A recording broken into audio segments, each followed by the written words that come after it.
A second project that I want to tell you about is a little bit near term, and it has to do with how to improve the safety and economics of existing reactors, terrestrial reactors. So in nuclear reactors, the energy that is generated in nuclear fuel rods by fission is removed by boiling heat transfer. And anything we can do to make that boiling heat transfer mechanism more efficient is beneficial to both the safety and the economics, as I'm going to explain.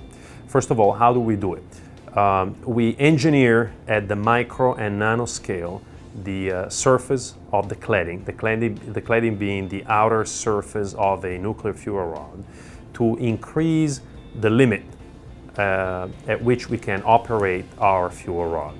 Okay? And what I mean by limit is as follows. So if you think about boiling heat transfer as essentially a surface where bubbles are generated, the more energy we try to put through this surface, the more bubbles are generated per unit time, per unit area.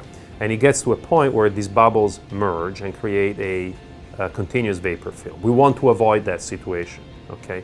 So by creating a special texture that is hydrophilic and is porous on the surface, we can actually delay the occurrence of this vapor film on the surface. So that's how it's done.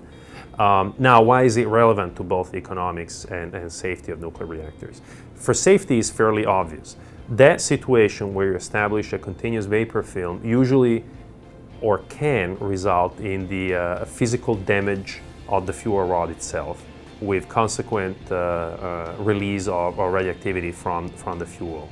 That, of course, is a bad situation that we want to avoid. So by pushing the limit higher, essentially, we have created margin to that particular failure mechanism.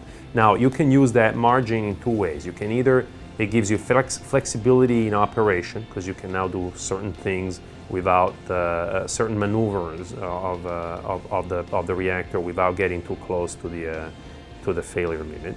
Or you can operate the plant at a higher power. So now what you have is the same reactor, but now operating at a higher power density. And of course that's good for economics because you have more power, more electricity to sell to your customers. So on this particular project, we're working with several industrial sponsors. For example, Électricité de France. It's the largest electric utility in the world, and it's actually the largest nuclear utility in the world.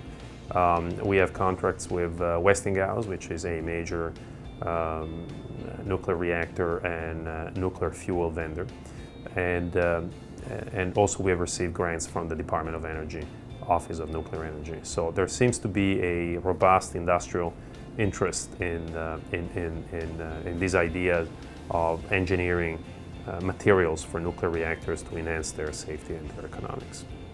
So in both projects that I discussed, we have submitted patent applications. On the offshore floating nuclear plant, we don't yet have a patent. On the other project that I mentioned, the nano micro engineer, we have several patents, and really they describe the details of how the nano and micro structure of the fuel cladding is changed to achieve the benefits that I discussed just a minute ago. So we have several of those.